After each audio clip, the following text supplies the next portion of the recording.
आज 23 डिसेंबर, राष्ट्रीय शेतकरी दिन. माझ्या शेतकऱ्याच्या संघर्षाला, माझ्या शेतकऱ्याच्या त्यागाला अभिवादन करण्यासाठी, त्याच्या प्रति कृतज्ञता व्यक्त करण्यासाठीचा हा दिवस. खर तर या पृथ्वी तलावरील प्रत्येकाचा दिवस, या पृथ्वी तलावरील प्रत्येक पात्राचा दिवस ज्याच्यामुळे असतो, त्या बळीराजाचा आज शेतकरी दिन.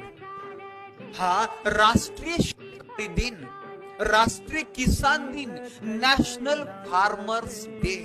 हा आपल्या भारताचे 5वे पंतप्रधान, शेतकऱ्यांचे कैवारी म्हणून ज्यांचा गुण गौरव केला जातो, ते चौधरी चरण सिंग यांच्या जयंती निमित्तानं 2001 पासून आपल्या संपूर्ण भारतामध्ये हा शेतकरी